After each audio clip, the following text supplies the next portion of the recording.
guys, welcome to LoveCast, the BL podcast in Thailand. I'm your host Alexa and I have my co-host Kayla with me today. Hello. And we are of course here with the leads of Payback, the series, Minlee and TopTap. Yeah. Can you guys quickly introduce yourselves to our LoveCasters? Hi everyone, my name is TopTap and Minlee, we are actor from Payback the series. Yeah. We are excited to talk to you guys about the series, but we always like to start off our interviews with a bit of an icebreaker. So we are going to play a game of Would You Rather. So we have our dry erase boards here. You each have one right next to you. Okay. And then we are going to ask you a Would You Rather question. You write your answers on the board. Don't show them to each other right away. Oh, okay. Okay. And then we are going to see what you would choose in each situation. Ready? Would you rather give up social media forever or give up movies forever? Okay. 3, 2, 1, show. Oh. No, it's phone, like social. Okay, so you were the same. Oh, No same. social media. อันนี้อะไรคือโซเชียล Yeah. ถูกต้องนะครับ Would you rather instantly know your lines or instantly know your blocking? Alright. Okay. 3, Two, 2, one. 1. Minlee is blocking, and then TopTap is the line. Ready? Yeah. Yep. Next question. Would you rather be stranded together at sea or be stranded together in space? Or not stranded together at all. หรือว่าไม่อยู่ด้วยกันเลยก็ได้ Alright. 3, 2, 1, go. That's correct. Huh? So stranded on the island. อย่าหมัก Did you forget to mention it becomes a penalty? You don't have a penalty. No penalty. เป็นครั้งแรกที่ช่องนี้ No stakes. มีบทลงโทษ Really? ปกติจะมี We can make one. ไม่มีครับไม่มีดีกว่า Would you rather only be able to communicate by singing or only be able to move by dancing? โอ้ โอเค Okay. Oh. 3, 2, 1. Oh, okay. Dance. He is a dancer Right. Yeah. I like your little music note.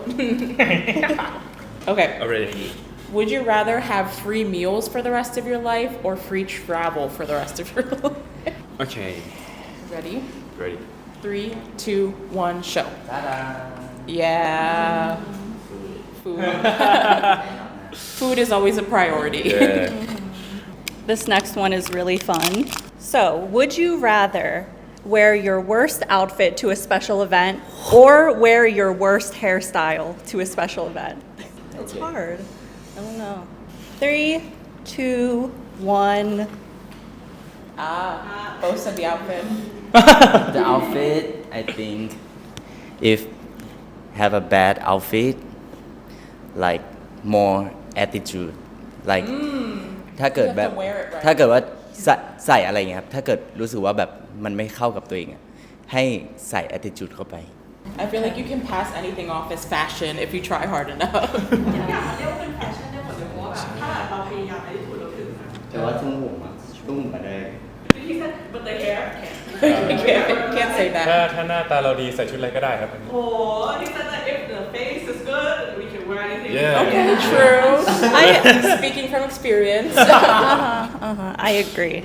Would you rather have the ability to pause time for 5 minutes or the ability to rewind time for 5 minutes? Okay. Okay.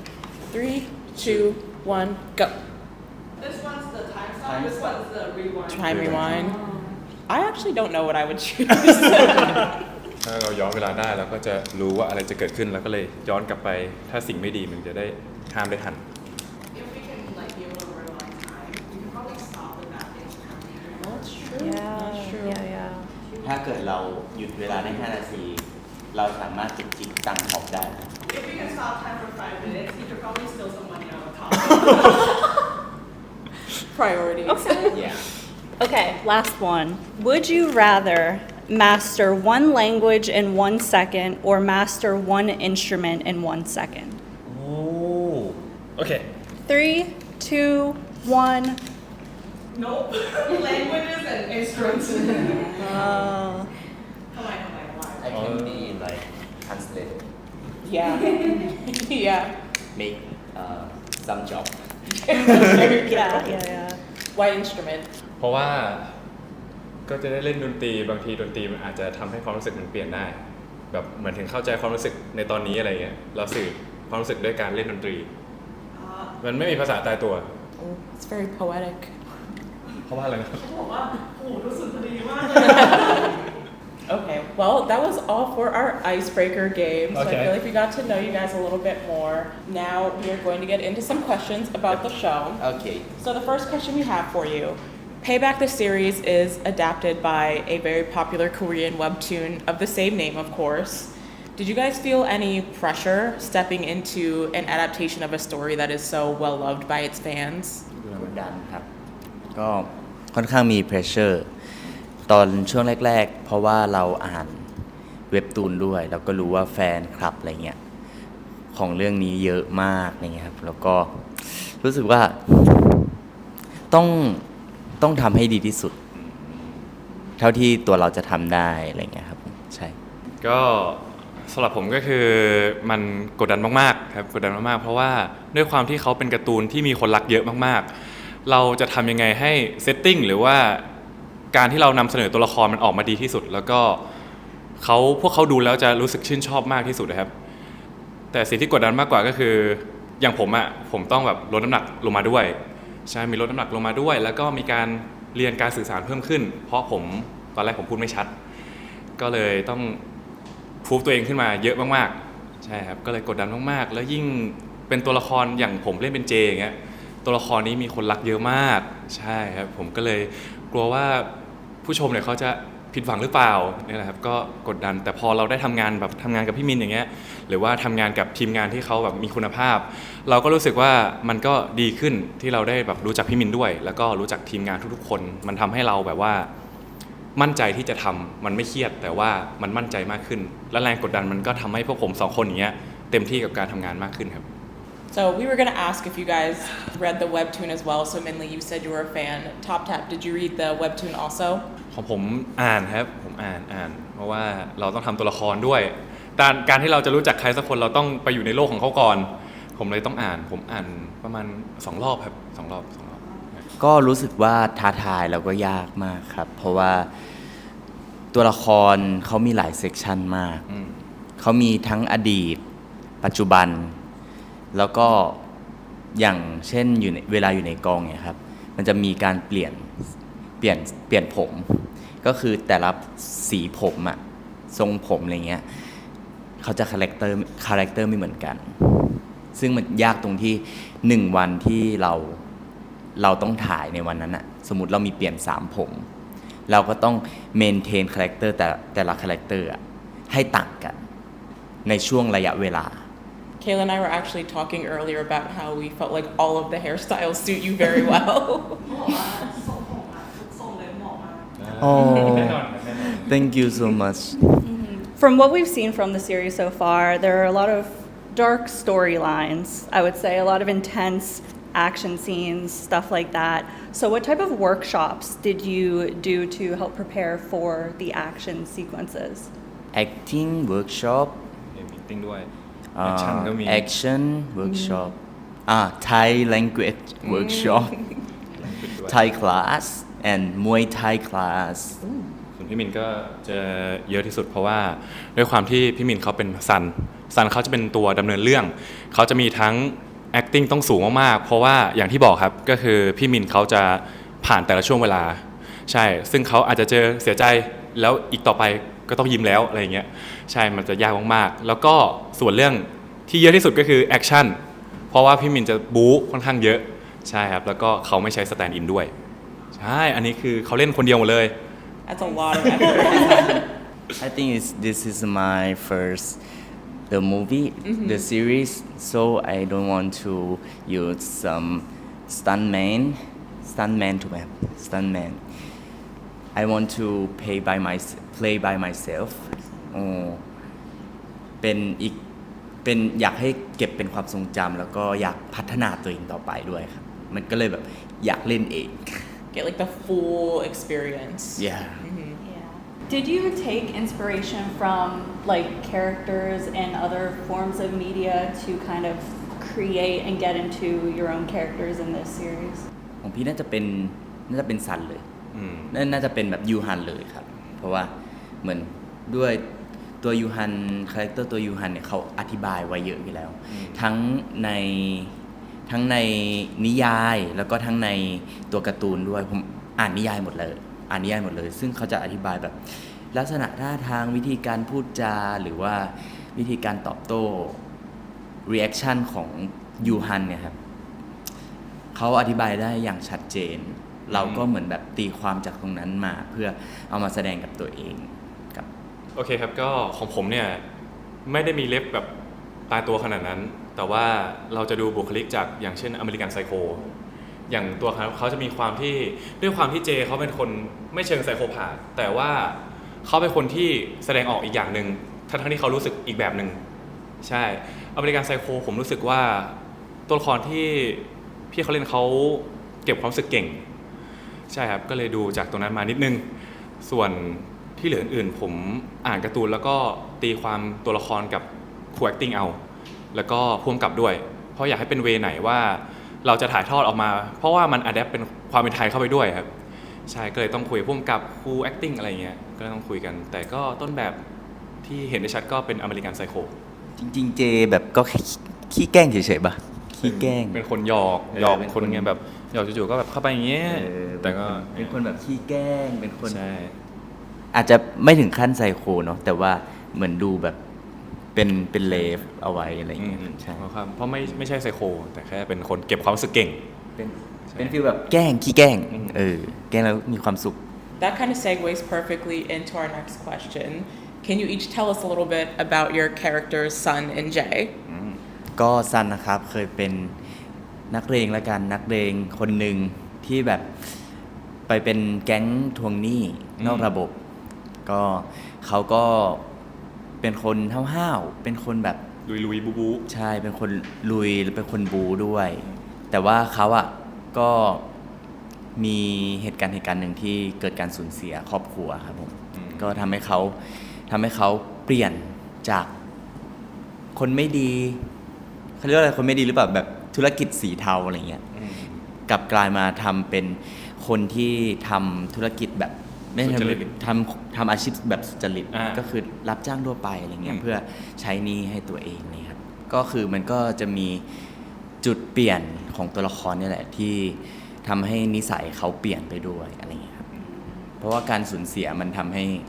เขากลายเป็นคนที่รู้จักคำว่าเวรกรรมดีกว่าก็ตัวละครเจเนี่ยเขาเป็นผู้อำนวยการของบริษัท Dream Entertainment ใช่ไหมครับเขาเป็นคนที่ควบคุมทุกอย่างได้เก่งก่อนเขาจะออกจากบ้านเขาจะมีแผนในหัวเขาเสมอเลยว่าเขาจะทำอะไรในวันนี้แต่เขาแค่ไม่โชว์ว่าเขากำลังรู้สึกอะไรอยู่และกำลังคิดอะไรอยู่ก็คือนั่นแหละครับเขาเป็นคนที่มีเหตุผลว่าทำไมต้องซ่อนความรู้สึกมันเป็นเพราะว่าเขาไม่อยากให้ใครรู้ว่าความรู้สึกจริงๆของเขาเป็นยังไงเพราะมันจะเหมือนว่าเขาเผยจุดอ่อนให้ทุกคนเห็นและเขาไม่อยากแพ้แต่เหตุผลที่เขาไม่อยากแพ้มันจะเล่าในซีรีส์ใช่ครับว่าทำไมเขาถึงแพ้ไม่ได้ครับแล้วก็ตั้งแต่เขาเจอซันเข้ามาเนี่ยเขาก็รู้สึกว่าชีวิตเขาอ่ะมันไม่เหมือนเดิมเพราะปกติเขาควบคุมเก่งทำอะไรทุกอย่างจะมีแผนในหัวจะมีความเจ้าเล่ห์เสมอเลยแต่พอเจอคนที่อย่างเงี้ยไม่ยอมกันแล้วก็เป็นคนที่แกล้งได้แต่ดันสู้มืออย่างเงี้ยก็แปลกๆเพราะว่าคนที่เข้าหาเจทุกคนไม่มีใครตอบแบบโต้ตอบเจเลยจะเจสั่งอะไรก็ทำตามอะไรเงี้ย What can you tell us about the relationship between Sun and Jay บอกอะไรได้บ้างนะ ก็ความสัมพันธ์ของเจกับซันเนาะมันก็จะเริ่มจากแปลกๆมาก่อนมันก็จะเริ่มจากแบบสองคนไม่ค่อยถูกขี้หน้ากันอะไรเงี้ยแต่ว่ารับรองได้ว่า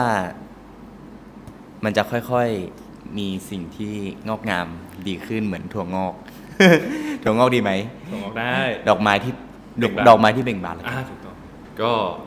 ความสัมพันธ์ของเจกับซันเนี่ยผมรู้สึกว่ามันเป็นความสัมพันธ์ที่มันมีเงื่อนไขก่อน แต่หลังจากนั้นที่มี turning point ของตัวละครซันเนี่ยมันจะไม่มีเงื่อนไขแล้ว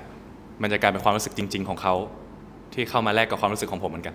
ก็เขาชอบผม อ๋อก็ชอบ4คนอะไรมันขอซื้อก้นบุหรี่ Minlee, do you think your previous experience with A side has helped you in any way in this new role? อย่างแรกเลยครับคือการถ่ายทำเนาะถ่ายทำเราก็ตอนที่ถ่าย A side อะเราถ่ายกัน 24 ชั่วโมง1ในกองก็คือแบบทั้งวันอะไรเงี้ยก็เป็นอีกอย่างหนึ่งที่แล้วเราต้องเต้นแล้วก็เราต้องเต้นแล้วก็ลิปซิงค์เอเนอร์จีเราก็ต้องแบบอยู่ตลอดอะไรเงี้ยซึ่งช่วยได้ดีมากกับการที่เข้าไปอยู่ในกองถ่ายนะครับใช่เพราะว่าการจัดการเวลาการจัดการเรื่องความอดทนบริหารร่างกายไหมบริหารร่างกายใช่เวลาอยู่ในกองเนี่ยเราก็ต้องแบบ energy ตลอดเวลาอันนี้ก็ช่วยได้มากเลยครับ He was in front of the camera for 24.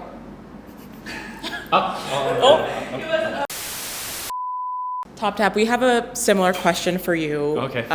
When we were doing our research, we found out that you used to participate in beauty pageants. So did that type of experience, do you feel like that helped you with your role in playing Jay? คือเอาจริงไหมครับผมเป็นคนขี้อายมากเป็นคนที่แบบว่าขี้อายมากเขินคนมากๆแต่การประกวดมันช่วยตรงที่ว่าเราไม่เขินกล้องเราไม่เขินคนเพราะว่าในกองของเราจะมีคนเยอะมากเราเจอทีมงานทุกคนเลยครับแล้วอีกอย่างหนึ่งที่สอนผมมากๆก็คือ the show must go on ไม่ว่าอะไรจะเกิดขึ้นคุณต้องไปต่อแบบอย่าให้เขารู้ว่าเราผิดพลาดอ่ะใช่เพราะว่าการประกวดสำหรับผมอ่ะมันเหมือนโชว์หนึ่งที่เราต้องทำแต่มันจบในคืนนั่นแหละแต่ถ้าเป็นกองถ่ายครับมันจบก็จริงแต่ว่าเราจะรีเพย์กลับมาไม่ได้เหมือนกับการประกวดเลย You have to just work through whatever might happen. Yep. What happened? I don't know. I just walk. Just keep going. Skip that. What do you feel has been the most challenging part for both of you playing main roles in your own series? ก็คือของผมเนี่ยที่รู้สึกว่ายากเลยก็คือด้วยความที่คาแรคเตอร์เราอ่ะเป็นคนที่อายุเยอะมากๆแล้วด้วยความที่ผมอ่ะคาแรคเตอร์ผมเองอ่ะผมเป็นคนซนมากติดเล่นแล้วก็อยู่ไม่นิ่งคือเหมือนแบบติดซนติดอะไรเงี้ยแต่ด้วยความที่เจเขาเป็นคนที่โตมากเขาเก็บความรู้สึกเก่งถูกไหมครับเขาจะนิ่งเขาจะสุขุมเขาจะมีบุคลิกของเขาที่แบบว่านี่คือผู้บริหารใช่นี่คือความยากมากๆอีกอย่างหนึ่งก็คือการลดน้ำหนักเพราะผมมาแบบตอนแรกคือผมมากลมมากผมลดลงมา20โลใน3เดือนก็คือคาร์ดิโอวันละ 2-3 ชั่วโมงใช่ครับก็คือจะยากตรงนี้อีกอย่างหนึ่งเรื่องการพูดด้วยตอนแรกผมเป็นคนที่พูดไวมากแต่พอเป็นเจการพูดของเขาจะหนักแน่นเขาจะมีความน่าเชื่อถือสูงซึ่งผมต้องฝึกการพูดในคลาสภาษาไทยเหมือนกันก็เลยมีความยากตรงนี้แหละที่ผมรู้สึก The challenging is everything เพราะว่าซันนะครับเขาเป็นคนที่สื่อสารทุกอย่างด้วยสายตาแล้วก็เป็นคนที่ไม่พูดสื่อสารด้วยสายตาท่าทางอะไรอย่างเงี้ยครับแล้วก็เขาทำทุกอย่างจริงๆในเรื่องนี้นะฮะก็คือมีโดดตึกก็คือเหมือนแบบแต่มีสลิงแต่ว่าต้องเป็นฉากที่โดดตึกลงไปอะไรเงี้ยหรือว่าเป็นใส่มัดคอร์ดด้วยตัวเอง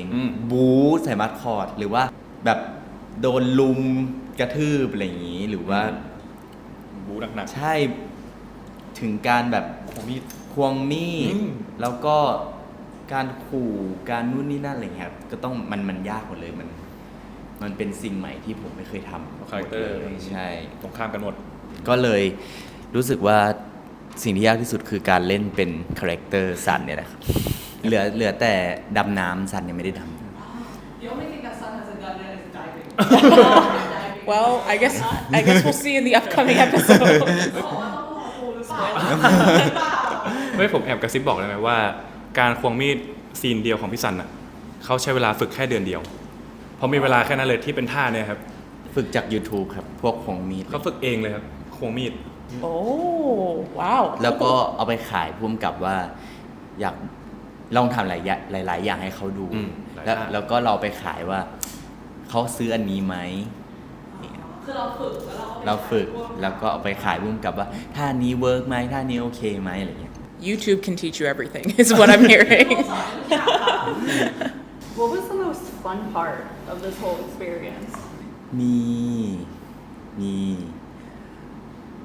แต่ว่าฉากสนุกคือฉากที่มีเอ็กซ์ตร้าเยอะๆจะสนุกจะที่มีแบบนักแสดงอยู่ในซีนเยอะๆครับจะสนุกเพราะทุกคนจะช่วยกันเล่นทุกคนจะแบบช่วยกันส่งช่วยกันเล่นอะไรเงี้ยแต่มันจะมีอยู่ซีนหนึ่งแต่ว่าเราไม่สปอยดีกว่าอยากให้ทุกคนแบบรอดูเป็นซีนรถบัสพูดแค่นี้เลยWe'll be tuning in we'll be keeping an eye out ใช่ครับใจนำเสนอมาก to present it Okay, so if the scenes that were most exciting were the ones that had a bigger cast, who would you say was maybe the biggest mood maker on set or someone who was always making people laugh between takes? the first person that comes พี่ขจรอันนี้ก็ พี่ขจร ถ้าของผมเนี่ยของผมที่ตลกเหรอเอาจริงๆเจไม่เคยเจอใครเลยอะเจอแต่ซันอะแต่ถ้าพูดในมุมเบื้องหลังนะเบื้องหลังที่ผมเห็นคือชอบ energy ของขจรซันแล้วก็สกายแก๊งเนี้ยผมรู้สึกดูทีไรก็ยิ้มตลกทุกรอบ The little trio, yeah. Trio have one more เสียโจ เสียโจ ที่กำลังจะออกใน EP 4 อาทิตย์นี้ So one of the big themes in the series is revenge. Sun is taking revenge. That's his whole motivation. But are there any other themes or takeaways that you want viewers to get from Payback? สำหรับผมคิดว่าเรื่องนี้ถึงแม้จะชื่อว่า Payback the series นะครับหรือว่าการแก้แค้นอะไรเงี้ยคิดว่าเรื่องนี้เขาไม่ได้สอนเรื่องการแก้แค้นอย่างเดียวเขาสอนเรื่องเวรกรรมทำยังไงได้แบบนั้นหรืออีกอย่างหนึ่งก็แล้วก็มีอีกอย่างหนึ่งก็คือซีรีส์เรื่องนี้สอนเรื่องการปล่อยวางด้วยทุกอย่างไม่ได้จบแบบสมบูรณ์ด้วยการแก้แค้นการแก้แค้นสุดท้ายแล้วอาจจะทำและสะใจแต่คนที่ทุกข์เองอ่ะคือตัวเราแต่กับการที่เราต้องปล่อยวางได้ปล่อยวางมันคือ complete ในรูปแบบอีกรูปแบบหนึ่งแล้วกันlike move on ครับก็อย่างที่เขาพูดนั่นแหละถูกต้องแล้วนะครับแล้วก็อีกอย่างหนึ่งที่มันบอกเราก็คือการอย่าไว้ใจคนเยอะบางทีคนที่ดีในวันนี้อาจจะไม่ดีในวันข้างหน้าก็ได้แบบว่าอย่าไว้ใจใครง่ายเกินไปโดยเฉพาะแบงค์ธนภัทรใช่ครับใครนะแบงค์ธนภัทรนะครับ especially แบงค์ธนภัทรซันนี่เชื่อบ่ได้ If you ever come across Sunny, don't trust him. you can't believe him that's what really said Okay, we have just a couple of questions left here before we wrap up. So, in one sentence, can you tell everyone why they should watch Payback the series? 1 ประโยค ใน1 ประโยคน าย2 บาท That's it. Mr. 2 บาทไอ้บ้า ก็รับรองนะครับมาดูซีรีส์เรื่องนี้ไม่ผิดหวังแน่นอนครบทุกรสจริงๆอยากให้มาดูนะครับก็จะมีทั้งซีรีส์ก็มีทั้งดรามาติกก็มีโรแมนติกก็มีคอมเมดี้ก็มีแอคชั่นก็มีมันคือซีรีส์เราครบรสมากใช่อยากให้ทุกคนมาดูแล้วก็ซัพพอร์ต Payback ของพวกเราแล้วก็รัก Payback the series ของพวกเรามากๆนะครับผมOkay, so any messages that you want to share with your fans who will be watching this interview? ก็หวังว่าทุกคนจะชอบบทสัมภาษณ์ของเรา2คนใน LoveCast นะครับ WBL Podcast นะครับก็หวังว่าทุกคนจะได้อะไรจากพวกเราไปไม่มากก็น้อยนะครับจะได้เห็นมุมการทำงานของพวกเราแล้วก็ทีมงานของพวกเราด้วยและอีกอย่างหนึ่งพวกเราอยากจะฝาก Payback the Series มากๆนะครับเพราะว่าทั้งเบื้องหลังแล้วก็เบื้องหน้าเราตั้งใจทำกันจริงๆนะครับหวังว่าทุกคนที่รับชมเนี่ยจะได้อะไรกลับไปไม่รอยยิ้มเล็กๆก็หัวเราะใหญ่ๆครับก็หวังว่าจะได้ความสุขกลับไปครับมีฝากไหมไม่มีแล้วนะครับ Thank you guys for joining us today. We really appreciate you taking the time to sit down with us. Payback the series is streaming globally on iQIYI right now, so everyone make sure you tune in. And now to say goodbye, let's all say goodbye to our LoveCasters right here. Bye bye. Everyone. See you. I got me in Thailand. ฉันเป็นประธานบริษัท I'm the owner of this company. Yeah yeah ฉันเป็นประธานบริษัท Perfect.